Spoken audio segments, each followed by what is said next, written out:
시청자 여러분 안녕하십니까. I'm 시즌 25. 네, 백설공주들 이번 주도 역시 찾아왔습니다. 네, 지방선거 끝나고 나서 이제 다시 뵙는 건데요.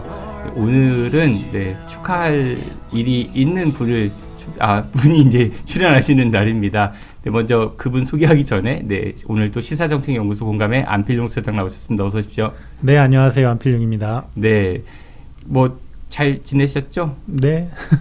선거 이후에 뭐 특별히 뭐 다른 건 없어요? 네, 특별히 개인 신상에서 개인 신상에 아무 변화가 없습니다. 그러면 안 되는데. 알겠습니다. 그리고 사실 저희 아힘 TV에서 이렇게 유력 정치인들이 많이 이렇게 배출됐거든요. 네. 아시죠? 네, 네. 제일 유명한 사람이 누구? 장동영. 그리고 또 누가 있나? 우리 박정현 의원도 예, 네. 옛날 그 광역의회 의원일 때 네. 이제 대덕구청 하기 전부터 이제 저희랑 방송 오래 하면서 국회의원까지 가셨고, 그리고 정계가 뭐랄까 배지는 못 달았지만은 배지 단 사람 못지않게 인지도를 높이 쌓았던 분도 있어요. 누구지? 김소연 변호사. 문제의 왕성입니다. 그렇긴 한데 이분의 앞날도 예 창창할 거라고 기대하고 있습니다. 네, 이번에 대전광역시의회 재선에 성공하신 김민수 변호사님 어서 오십시오. 네, 안녕하세요. 다시 승리해서 돌아왔습니다. 네, 축하드립니다. 네, 감사합니다. 아이고 얼굴 좋아 보이시네요. 아니에요. 자세히 보면 여기 기미가 당선될 기미가 많이 생겼어요. 아유, 선거운동 하느라고 고생 많으셨을 네네네. 건데 예전에 초선일 때는 비례대표였잖아요. 네. 그리고 이번이 자신의 선거구에서 이제 선거운동 한 거고 좀 차이가 있던가요? 엄청 많이 있었던 것 같아요. 비례대표 때는 저는 이제 뭐 이렇게 토론회를 통해서 또 투표를 통해서 이렇게 올라왔었는데 이번에는 지역은 정말 지역에 구석구석 다니면서 이렇게 파고 들어야 되고 많은 분들을 만나고 의견들을 많이 듣는 것들이 매우 굉장히 다르고 조금 더 책임감을 더 많이 갖게 되는 약간 그런 무거운 마음도 좀 있었던 것 같습니다. 그러니까 정치인으로서 레벨업이 된 네. 느낌이 있는 거예요? 네. 아니 피켓을 너무 크게 하셔가지고 네. 피켓이 무거워 보이더라고요. 네. 어린 시절에 그 도마동 이쪽에서 지냈다고 하지 않았어요? 네, 맞아요. 학창 시절 지냈던 그 동네하고 정치인이 돼서 보는 동네하고 어때요? 너무 다르죠. 제가 원래 도마동에서 태어나서 도마시장이 저의 놀이터였어요. 늘 다녔던 곳이고 또 주민센터 앞이 거의 놀이터 안에서 거기서 맨날 뭐 흙 밟고 놀고 막 이랬던 곳인데 이제는 그 놀이터에는 무엇을 만들어야 되나 이런 자꾸 고민을 하게 되고 그래서 오히려 이 시장에는 뭐를 어떻게 해야 되지 뭐 이런 생각을 좀 많이 하게 됐던 것 같아요. 그때의 좋은 추억도 있지만 애정이 굉장히 담아져 있지만 그래도 뭔가 내가 아는 곳이니까 더 여기를 어떻게 하면 좀 더 좋아질까 이런 거를 많이 고민하는 그런 시간이었습니다. 도마 일동 주민센터 옆에 네. 예전에 무궁화 연립이 있었는데 거기서 맞아요. 제가 하숙했어요. 처음에. 아, 참 원래 네. 고향이 대전이 아니시죠? 네. 유학 오셨죠? 유학 와서 충남고등학교 들어가서 배정받고 난 뒤에 하숙했던 곳이 거기예요. 무궁화 연립. 맞아요. 충남고등학교가 예전에 유천동 그쪽 도마동인가요? 네네네. 지금 금화시장 쪽방 쪽에 네, 맞아요. 있었잖아요. 버드나무 많이 있고 네. 거기 도마동이었고 유천동이 네. 아니라 그러네요. 제가 그 고등학교 시험 볼 때 충남고등학교 가서 시험 봤었거든요. 기억나는 게 갑자기 옛날 얘기가 나오네. 그때 이제 빨간색 오리털 잠바를 입고 갔어요. 할머니가 그걸 사주셨거든. 그 양면 그 오리털 잠바였는데 그것도 옛날 아무튼 오리털 파카 네 whatever. 근데 한쪽은 빨간색 한쪽은 하얀색이었어요. 네, 빨간색을 이렇게 갔는데 그 시험 감독관 선생님이 이제 고등학교 선생님이셨겠죠. 그 여성분이셨는데 저한테 너 그런 거 이제 고등학교 들어오면 못 입는다 이 색깔 딱 이러시는 거야. 기억이 아직도 남아. 근데 지금 세대들은 충남고등학교가 거기 있었는지 모르겠지. 그렇죠. 네, 아무튼 축하드리고요. 네, 더 큰 정치인으로 잘 성장하시는 시민들과 호흡하는 그런 게 되시기를 소망하겠습니다. 네, 감사합니다. 네, 덕담 한마디 하세요. 네, 뭐 김민수 의원님이 워낙 실력 있고 또 검증되신 분이니까 더 큰 역할을 진짜 하실 그렇게 거라고. 생각하는 거 맞죠? 진짜로 중요한 정치인이 되실 겁니다. 그 네. 안필룡 소장님도 대전 서구갑 출마 경험이 있지 않아요? 겹치잖아 두 분이. 그렇죠, 그렇죠. 나중에 협력 관계가 될 수도 있고 아니면은 그럼요. 잠정적 그런 잠재적 그 경쟁자가 될 수도 있는 거 아니야? 그럼요. 글쎄 뭐 아직 무소속이라. 왜요? 저기 지역구 바꾸려고요? 아무튼 두 분의 케미도 한번 좀 기대해 보도록 하겠습니다. 제가 지난주 방송보다 좀 차분해진 것 같지 않아요? 맞아요. 소장님 어때요? 네. 지난주 방송하고 지난주엔 나서 좀, 욕 많이 먹었어요. 왜 이렇게 급하고 상대방 말 자르고 말 빠르고 지난주에 사실 금요일에 상태가 별로 안 좋았었거든. 오늘 좀 조심하도록 하겠습니다. 네. 알겠습니다. 이번 주도 저희가 이제 독한 주둥이를 좀 날려야 되는데 당선되신 분한테 처음부터 그 독서를 해달라고 해좀 죄송하게 하지만 그래도 뭐 역할이 그거니까. 근데 사실 이제 여당이 됐어요, 그렇죠? 네. 여당 의원으로서 독서 하기가 또 사실 야당 때보다는 쉽지 않을 것 같긴 한데 그래도 한번 아직은 여당이 아니니까 네 들어보도록 하죠. 어떤 거 준비해 오셨나요? 저는 이제 이런 주제를 정해봤습니다. 이장우 시장 졸업여행 가다. 졸업여행? 네.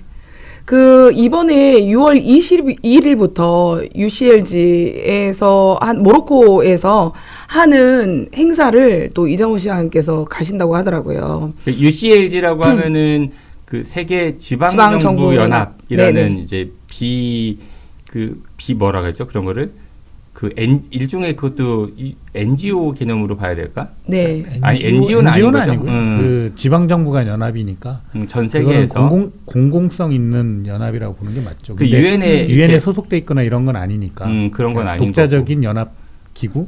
그거 허태정 시장 때 처음 우리가 그렇죠. 가입하고 유치하려고 하고 이랬던 거잖아요. 네, 맞습니다. 맞아요. 그러니까 허태정이 깔아놓은 판을 이장우 시장이 당선이 돼서 뭐 이렇게 회장 이것도 됐고 그렇죠. 근데 그 참석하러 간다는 얘기인 거잖아요.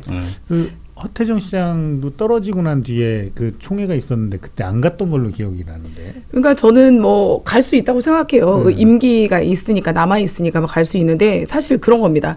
이번에 6월 달에 이제 현충일 행사가 있었어요. 네. 그게 물론 이제 선거가 얼마 안 지나서 있는 행사였는데 그날 이장우 시장이 참석을 못했거든요. 발이 아파서 참석하지 못했다. 자, 발이 아파서? 네. 모로코는 가시는데? 네, 그래가지고 저는 그래서 발이 아파서 그래서 발을 이렇게 부러지거나 좀 많이 다치셨나 이렇게 했는데 그 시에 들어가서 이제 물어봤더니 뒤꿈치가 까져서 못 오셨다고 현충원 행사에. 그래서 부시장 주재에서 이제 했는데 뒤꿈치가 까진 게 아니라 마음이 까진 거 아니야? 아니 뭐 차라리 처음부터 그렇게 말했으면 됐는데 근데 그 보수는 호국 영령들한테 가장 최우선 가치로 두지 않아요? 이장우 시장의 예전 공약도 뭐 호국 보훈공원 메모리얼 파크 이런 거 얘기했는데 뒤꿈치 까졌다고 현충원. 네. 그래서 제가 이제 허시양 당선인께 그 전에 이제 떨어지고 나서 갔었냐 물어봤더니 그때 정말 무겁고 진짜 가고 싶지 않았지만 자기 임기 안에 있어서 가셨더라고요. 나 그래서 봤어요 현장에서. 그죠. 그때 현장 취재했었거든요. 그 현충일에 대전 현충원 쓰레기가 얼마나 많은가를 그때 TV 대사 나갈 때 했을 때 그날 이제 공식 그 현충일 행사를 했었고 허태정 당시 시장이 이제 낙선 직후였는데 나와서 그 주제를 하더라고요. 그리고 그 자리에 국민의힘 소속 당선인들도 참석을 했었어요. 이장우 당선인 없었었고 서철모 제가 기억나는 거는 서철모 당선인 왔었고 그래서 와 허태정 시장이 비록 낙선했지만은 그래도 대인배네. 저는 속으로 그 생각했었거든. 근데 이장우 시장은 안 갔다고요. 네. 뒤꿈치 까졌다고. 네. 그래서 이제 그래서 그래도 좀 심한가 보다 이렇게만 생각을 했는데 아무리 심해도. 그리고 나서 근데 외국은 모로코는 가신답니다. 누가 이제 그 공무원이 저한테 얘기를 해주더라고요. 그래서 아니 뒤꿈치 까져서 여기 앞에 있는 현충원도 못 오는데 모로코는 간대요. 이렇게 이제 얘기가 돼서 제가 알게 됐죠. 아니 사실 그냥 관용차 타고 가는 거잖아요. 그쵸. 현충원도 네. 또 시장이라고 하니까 그 앞에까지 차 갈 거 아니야. 주차장에서 걸어가라고는 안 할 거 아니야. 보통 그렇잖아요. 아니 근데 뭐 축사하려면 한참 또 올라가야 되니까 그래서 그랬나 봐요. 아무튼 그래서 그거는 근데 조금 그건 쪼잔하다. 근데 어쨌든 졸업 여행을 모로코로 간다. UCLG 총회 네. 참석을 이유로. 네네. 저는 이제 말은 졸업용이라고 했지만 사실 그 안에 세부 내용을 보면 세부 내용에 사실 이제 개회식 참석, 그리고 첫 번째는 개회식 참석, 그리고 이사회 회의 참석, 그리고 폐회식 이런 거밖에 없었어요. 물론 이제 변경이 됐습니다. 사람들이 뭐라고 하고 하니까 거기 뭐 주재 대사관 만나는 일정들을 좀 넣었더라고요. 근데 뭐 네덜란드나 모로코의 대사관들을 만나는 건데 그 자세히 면밀히 보니까 그분들은 원래 오시는 분들인데 그 만남을 이렇게 하는 것으로 조금 일정을 넣어서 하긴 했는데 결국에는 회장 이제 퇴임식 예, 그래서 부득이하게 갈 수밖에 없다라고 이제 답변을 받았어요. 그런데 부득이하게. 네. 퇴임식 하러 뭐 그렇게 굳이 그렇게 멀리 갈 필요가 있나? 안 가도 되지. 그렇죠. 네. 그래서 거기에서도 그런데요. 그 이렇게 선거에 떨어져서 다시 이렇게 오는 그런 경우는 없나 봐요. 아, 쉽지 않은 사례. 네네네. 다른 나라 쉽지 사례들을 않은. 봤을 때, 네네. 단도 사례 봤을 때. 그렇지. 면도 좀 그렇고 또 그게 다 어쨌든 다른 나라 도시들도 그 국민 시민 세금으로 다니는 걸 텐데. 그죠. 그러니까 와서 뭘 약속을 할 수도 없고 얘기해봐야 아무 의미도 없는데. 네네네. 그렇지. 우리 대전시가 UCLG에 뭘 하겠다 이런 약속도 못 하는 처진 못하죠. 거잖아. 네네. 그래서 뭐 위사 우리나라 비즈니스 타고 가자 또 시장이라고. 네, 그래서 한 6,400만 원 정도 이제 들어왔는데 지금 변경이 돼서 한 명이 빠졌어요. 국제 대사관 업무를 하시는 분인데 이제 우리 발령이 나가지고 그분이 이제 빠지면서 6명이 가는데 그 안에 면밀히 보면 수행 한 분, 그리고 사진 촬영하는 주무관, 영상 촬영하는 주무관, 뭐 이런 식으로 해서 아니. 지금 해서 이장우 시장과 5명 뭐 이렇게 연예인이야? 가거든요. 뭐 사진 찍는 사람 따로 네. 있고 영상 찍는 사람 따로 있고. 졸업여행 가니까 졸업사진도 찍어야죠. 무슨 졸업일까? 뭐 시장 졸업이에요? 아니면 네. 정치인 졸업이에요? 뭐 전체적으로 다 졸업하셨으면 좋겠습니다. 아, 참 아주 뿌리를 뽑으시는군요. 그래서 사실 조금 안타까움이 있어요. 그런 부분들을 좀 보여지는 게 과연 맞나. 우리 예산, 제가 인수위에 들어가서 보니까 예산이 정말 너무 심각하거든요. 그런 상황에서 마지막까지 꼭 가야만 하나 이런 생각이 좀 들어서 더욱더 안타까운 그런 마음이 그걸 끝으로 들었어요. 그냥 보내드리는 걸로 앞으로. 아이, 그거 너무 아깝다. 그렇잖아. 사실은 그렇죠. 모로코는 또 되게 관광 휴양지로 많이 알려져 있죠. 그 아프리카에서도 거의 유럽풍나는 그런 곳이어가지고 맞아요. 그렇지 않아요? 또 비행값도 요즘 또 많이 비싸잖아. 네. 더군다나 비즈니스 근데 심지어 더군다나 노태학 그 선관위원장 요즘에 그 국외 출장 이것 때문에 논란돼 갖고 이제 공무원들의 그런 외유성 출장에 대해서 좀 더 이렇게 바로 잡아야 한다 이런 여론도 많은데. 그렇죠. 더 너무 안타깝고 안타까운 거예요, 열받는 거예요. 백설공주잖아. 아니 그런 거를 잘 구분을 못하는 게 너무 안타까운 거죠. 지금이 가야 될 땐지 빠져야 될 땐지 이런 거를 잘 구분을 못하시는 것 같아서 안타깝기만 해요, 열받아요. 열받죠.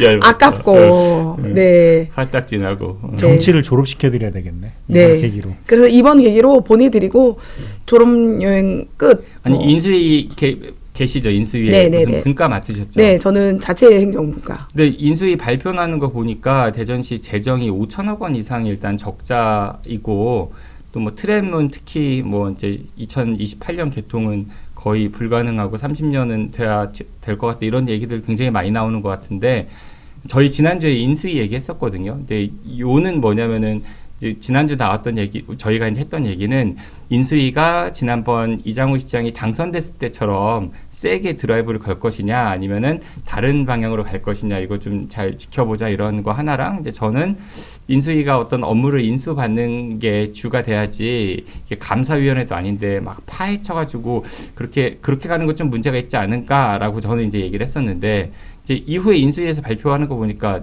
상황이 좀 많이 심각한가 봐요. 네. 그런 것들 보면은. 그래서 어때요? 뭔가를 지금 발표하기가 어려울 정도로 내부 안에서 굉장히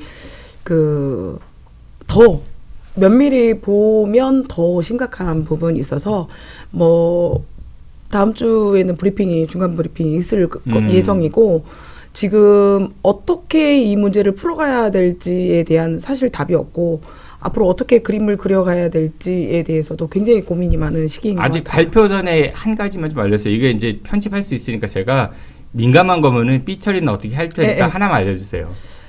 일단 그 이장우 시장이 워낙 승진, 자기 말을 잘 듣는 사람을 승진을 대거시켜 놔가지고 사실 인건비가 초과가 됐어요. 아, 네. 알박기 승진 인사를 통해서 그 사람들 급여가 올라가게 되니까 네네네. 과장들을 너무 많이 뽑아서 이제 뭐 허태정 전 시장님이 들어와서 뭐 승진은 뭐 찾아볼 수 없을 정도로 그런 상황이고 일단 인건비가 초과가 됐다. 이거는 있을 수 없는 일인데 그런 부분들 때문에 자리를 만들기 위해서 과나 뭐 이런 것들을 다 더 없는 자리를 만들어 놓고 승진시키기는 쉬운데 그거 구조조정한다고 하면 또 공무원들 막 반발할 거 아니에요. 그렇죠. 그 이제 원래 국장급 이상들은 그 행안부하고 협의를 해야 되거든요. 그 TO를. 근데 과장급은 이제 자체적으로 하는 거니까 그 부서 변경을 해가지고 거기에 과장급들을 대거 뽑았다는 아니 그것도 얘기잖아요. 있던데 제가 어디서 본 것 같은데 실장은 행안부랑 협의를 하지만 국장은 자체적으로 인사를 할 수 있어서 국을 늘려가지고 뭐 그 맞지 네, 않아요? 맞아요. 그 국장의 숫자가 정해져 있어요. 그러니까 국을 할 수는 있는데 그래서 국장의 숫자 때문에 이제 뭐 TF팀을 만들어가지고 지금 도 TF팀 무슨 실장 뭐 이렇게 자리를 그러니까 이제 만든 거죠. 행안부하고 협의하지 않아도 되는 그런 자리들이 있죠. 그런 건 이제 임시직이니까 임시직으로 그 국장을 늘려서 하고 과장은 행안부하고 협의 안 해도 되니까 부서 변경을 통해서 어마어마하게 이제 뽑아놨다는 거죠. 더 심각하게 생각하는 건 돈 문제는 뭐 그렇다 치지만 더 큰 문제는 이거는 제 얘기가 아니라 공무원들이 가지고 온 내용 중에 초과된 건 초과되지만 거의 위에 구조만 사람이 많아서 실제로 일하는 업무를 하는 사람은 없다. 다 위에 구조만 있는 이런 형태로 되어 있어서 그런 부분들이 굉장히 심각하다라고 본인들이 이제 보고를 하는 형태가 정말 일을 안 했구나라는 생각이 많이 들었어요. 특히 영시축제 이런 걸로 했던 사람 일은 많이 초고속 했지. 일만 벌렸구나 이게 그렇죠. 맞는 거 아니야? 초고속 일을 차라리 안 했으면은 맞아요. 아이고. 그게 문제. 초고속 승진해놓고 뭐 홍보 대변인실에서는 기사 잘 맞고 돈 많이 쓰고 이렇게 하고 바로바로 승진해서 올리고 이런 것들이 더 많아서 굉장히 놀라웠고 하나만 더 부를까요? 네. 제가 어제 대변인실 그 부분을 봤는데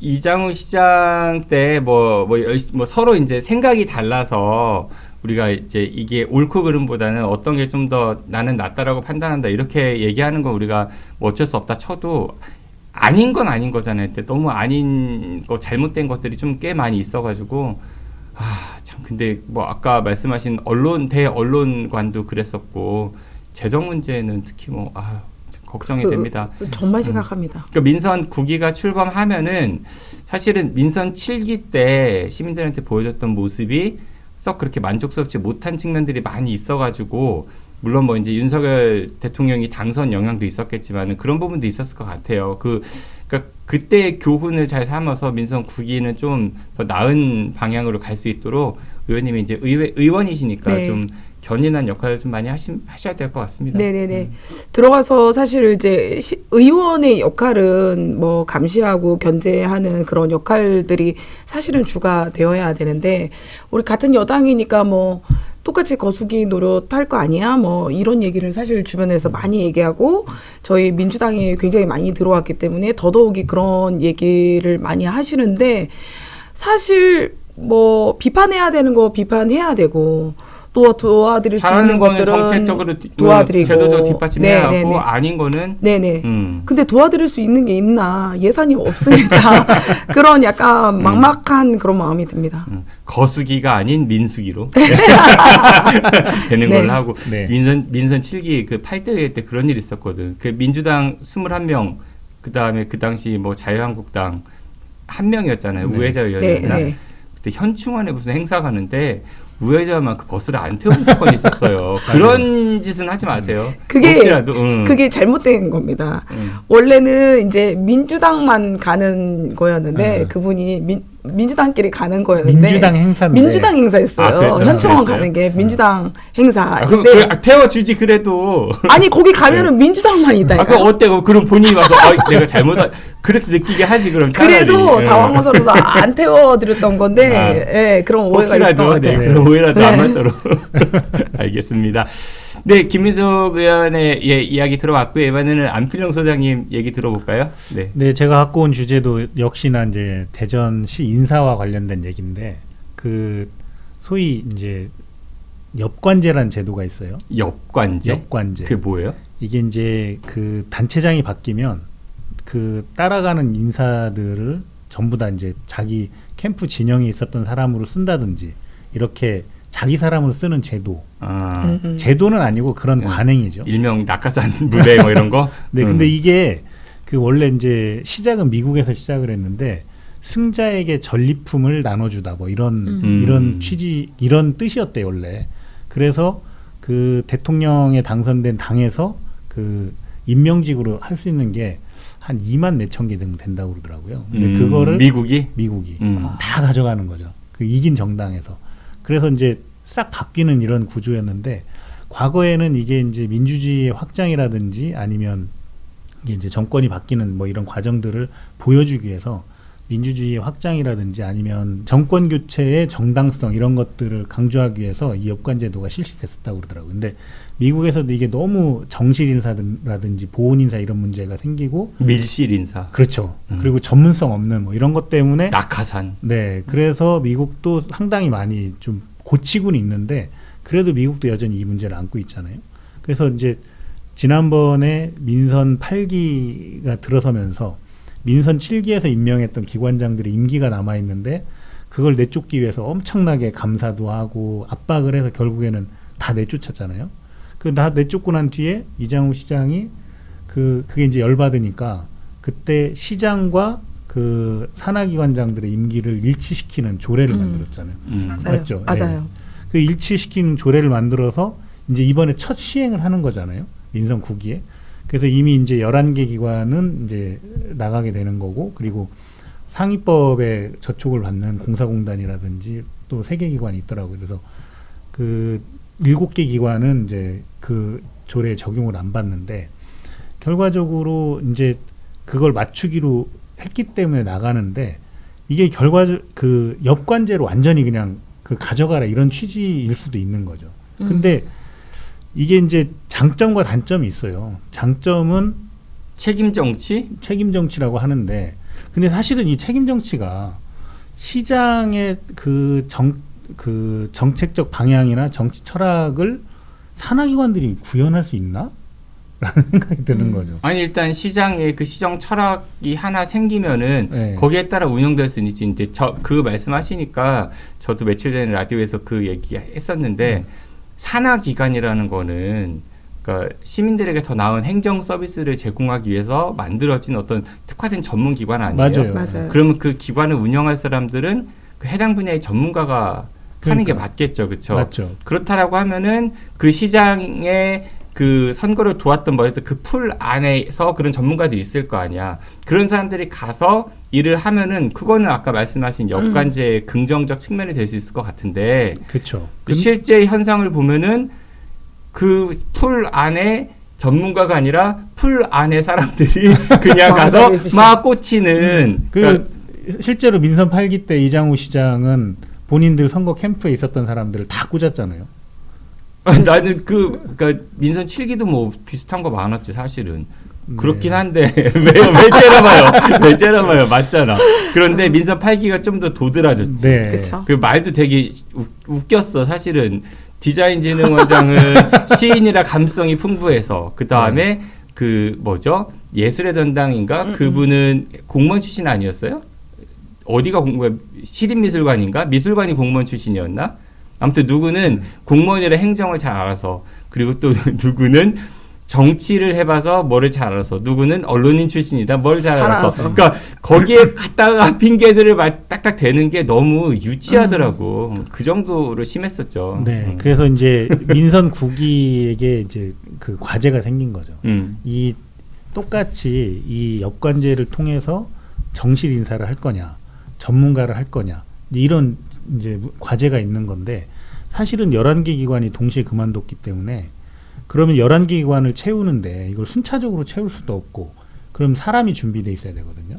그러니까 이 전문가 풀이 구성되어 있지 않다면 이건 당연히 자연스럽게 다시 또 역관제로 갈 수밖에 없는 그러니까 정실 인사가 될 수밖에 없는 구조에 놓여 있으니까 민선 국기는 이 문제가 가장 또 도전적인 과제가 되겠죠. 민선 국기. 첫 번째 관문일 수도 있겠지. 저도 되게 주목해서 보는데 예를 들어서 준비된 시장 후보였다면은 자기 선거를 도운 사람 중에 전문가도 있을 수 있겠지만은 아니면 전문가를 직접 찾아가서 제가 이번에 출마하는데 만약에 당선이 되면은 당신께 이런 일을 좀 부탁드리고 싶습니다. 그러니까 대전에 이런 분야에 있어서 좀 도움을 주십시오라고 요청해서 풀을 만들어 놓든지 그게 준비된 시장 아니겠어요? 근데 그렇게는 안 했을 거예요.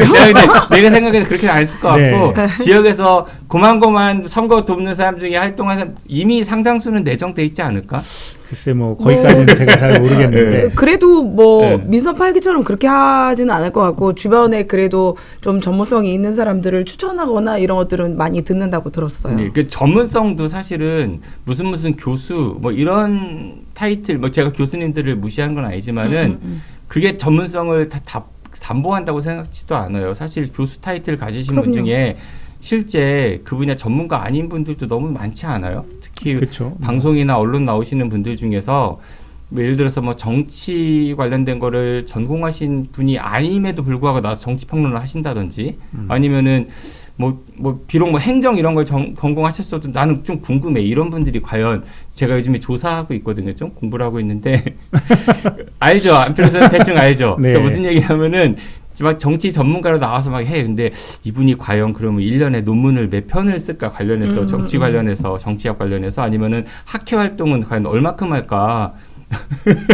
나는 안 할 거라고 보거든요. 그 전문가 아닌 거지. 그러니까 그런 무늬만 전문가 말고 실제 전문가들을 영입해서 기관장에 추천을 해야지 그 민선 8기처럼 답습하면 또 이 공포의 주둥아리가 가만히 안 있을 것 같습니다.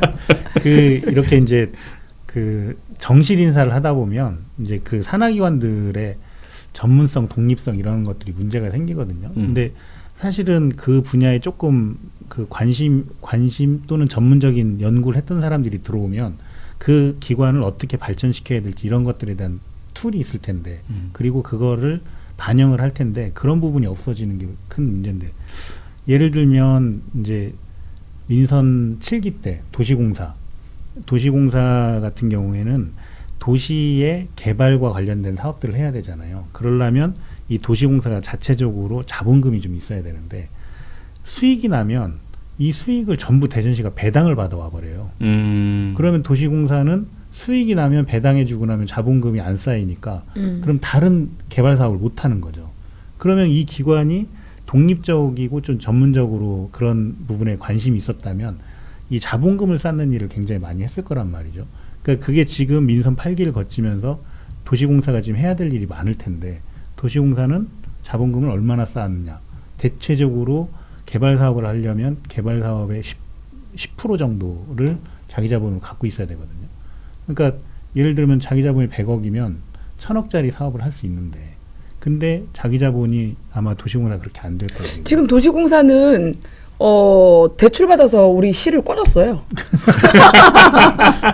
그러니까 그런 부분에서 전문성이 있는 사람들이 가면 이제 조금 바뀔 텐데 그런 부분들 민선 7기 때 도시공사 사장이 누구였죠? 갑자기 그 저기 아니었어요? 네. 국정원 출신 분 네, 나중에 맞아요. 그분이 국정원 출신인데 경제 뭐 이런 거 담당하고 정무부 시장으로 오셨다가 네, 그렇죠. 네. 그리고 저기 또 그 대학 동문 분께서 그 축구단 사장하시고 그쵸 그랬었죠? 네. 네. 그 전문성 중요합니다. 말씀하신 대로 네. 예, 중요한데 그거 하나만 좀 공정성이 담보되면 좋겠어. 의원님도 좀 신경 써주시면 좋겠는 게 공모할 거 아니에요. 네. 네. 내정 안 해놓으면은 전문가들 중에서 나도 한번 이런 걸 해보고 싶어라는 분들 분명히 계실 거예요. 그럼 그 공모에서 어떤 비전을 가지고 내가 이 기관을 어떻게 운영할 건가에 대한 프레젠테이션을 제대로 들어보고 공모가 공정하게 평가가 이루어진다라는 전제와 담보가 있다라고 하면은 좀 더 나은 인재를 영입할 수 있지 않을까. 그리고 그거 인사 검증을 의회에서 철저하게 좀 네. 하고 그러면 좋을 건데 캠프 때 누가 이쪽 분야에 있었던 사람이고 그러니까 이 사람이 될 거고 내정설 돌고 의회에서는 민주당 다수니까 그냥 올라오면 통과시켜주고 이렇게 하면은 민선 8개하고 큰 차이가 없을 것 같아요. 그 민선 7기 인사했던 사람 중에 그 무용단 감독을 정말 내정 없이 전문가를 공개 모집을 했어요. 그래서 그분이 감독이 됐는데 민선 8기 때도 이분이 연임을 했어요. 그러니까 능력이 있으니까. 그래서 그런 인사는 잘된 인사였던 걸로 기억이 되는데 지금 말씀하신 것처럼 그런 식으로 약간 좀 투명하고 공개적으로 하는 인사 시스템을 갖추는 게 매우 중요하지 않을까 그런 생각이 듭니다. 네, 그 꼭 기억하시면 좋겠고 의회에서 기구 하나 만들죠. 뭐 할까요? 대전시 의회 레드팀. 단장하면 내가 한번 지원해보게. 감시단장은 뽑습니다. 네, 농담입니다. 근데 의회가 그런 역할을 많이 해주셔야 될 것 같아요. 네네. 네, 알겠습니다. 대점 이 정도 말씀하시면 저는 짧게 그냥 뭐 제가 이거 잘 몰라가지고 두 분한테 좀 여쭤보려고 지금 국민의힘이 한참 여러 문제로 내홍을 겪고 있는데 그 중에 이제 그 선관위 정말 개탄할 노릇이죠. 개탄할 노릇인데 이번에 국민의힘이 전국의 11곳에 이제 선거 관련 소청을 제기했다 이제 며칠 전에 발표를 했잖아요. 정당 차원에서 7곳이고 후보자들이 원해서 4곳이 이제 합쳐져 11곳인데 그 중에 대전하고 세종이 들어갔더라고요. 대전시는 그러면 이장우 시장이 요청을 해갖고 선거 소청이 이루어졌다 이렇게 봐도 되는 거죠. 후보 측에서 요청한 거라고 하니까. 그렇겠죠. 네. 그럼 이장우 시장은 이 선거에 뭔가 대전시장 선거에서도 문제가 있다라고 판단했다는 건가요? 근데 소청을 하려면 뭔가 문제가 있어야 근거가 있어야 소청하는 거 아니에요? 그러니까 언론에서 그냥 그 4곳은 그러니까 자세하게 안 다루더라고. 4곳은 후보의 요청이 있어가지고 그래서 이제 소청이 이루어졌다라고 하는데 뭐 때문에 그러는 건지 잘 모르겠어가지고. 그러니까 다른 지역은 예를 들면 투표용지가 부족했다든지 아니면 뭐 입력이 잘못됐다든지 뭐 인쇄가 이상하다든지 그쵸. 뭐 이런 게 뭐 대전에서는 얘기가 없잖아. 그러니까 근데 이제 그 확실하진 않은데 유추해 볼 때 네. 지금 우리 자전거 타슈 그 부분이 있었잖아요. 그거 관련해서 타시타고 유세한 거 가지고 네, 공공시설물을 갖다가 뭐 선거에 동원했다 이렇게 국힘 측에서 문제 제기를 했었죠. 네, 그래서 그거를 고발한 걸로 알고 있어요. 그래서 근데 그건 박성일 전 맞아요. 자유한국당 박성일 후보도 시장 그 선거운동 그렇게 했었고 상관없이 음. 뭐 5명까지 움직여야 되는데 6명 같이 움직인 거 뭐 이런 것 때문에 고발했다고 했는데 그거 빼놓고는 특별히 뭐 그러니까 그건 지금 선거 운동을 네. 고발한 건데 불법으로 고발한 건데. 그러니까 선관위 측의 소청할 문제는 아닌 거잖아요. 그쵸. 소청하려면 그 투표 관리에 문제가 있었다라는 그 실증적 사례가 있어야 되는데. 그러면 이제 뭐 일단 그냥 넣어본 거죠 뭐. 아니 그러니까 방송이라도 한번 탈라고. 그러니까 아니 방송에서 안 다뤄지. 그러니까 두 분도 잘 몰랐잖아, 그렇죠? 네. 그러니까 네네네. 워낙 작게 다뤄지니까 종합해 보면 이런 거 아니야? 그러니까 선거 직전에는 그 여론조사가 붙었다, 뭐 역전했다, 골든 크로스 이런 얘기 나오다가 선거 이제 낙선하고 나서는 그 현충원 그 호국 보훈을 강조하는 보수임에도 불구하고 현충원 행사에 발 뒤꿈치 가서 안 가고 그러다가 모로코에는 이제 UCLG 그러니까 전임 시장이 깔아놓은 판에 이제 마무리를 하러 가겠다라고 하면서 시민들도 잘 모르는 선거 관련 이제 소청을 제기하고 PD님이 얘기해 줄 줄 알고 했나 보다. 좀 그러네. 아니 예전에 그 국민의힘 지난번 대선 때에도 이장우 시장이 대선에 출마한 해 많이 막 지역에서 그런 얘기 돌았잖아요. 근데 전국 언론에서는 전혀 관심이 없었잖아요. 비슷한 것 같네. 아유 참 그렇네요. 네, 그래서 여쭤보려고 했는데 두 분도 잘 모르시는구나. 네. 그랬대요. 네. 네. 와. 이제 이장우 시장을 뒤꿈치 시장이라고 불러야 되겠다. 아니야 모로코 시장. 아, 좋다. 알겠습니다. 네, 이렇게 해서 오늘 뭐 이 정도로 얘기하면 될 것 같고요. 네, I'm 시즌 25. 네, 오늘은 김민숙 의원께서 이장우 시장의 졸업 여행, 네, 그리고 졸업여행 축하드립니다. 네, 그리고 안필용 수장께서는 그 민성국의 이제 인사 관련해서 엽관제에 이제 뭐라고 해야 돼? 뭐라고 정리해야 돼? 엽관제로 갈 것이냐 아닐 것이냐 뭐 이런 얘기. 네. 예, 그리고 저는 이제 대전시장 선거 관련한 선거 소통 얘기를 말씀드려봤습니다. 저희 다음 주에 또 다시 찾아뵙겠고요. 오늘은 좀 차분했나요? 네, 차분했어야 하는데. 차분한 것 같습니다. 다행이네요. 네, 요구르트 더 먹을 거 아니에요. 알겠습니다. 다음 주에 뵙겠습니다. 고맙습니다. 감사합니다.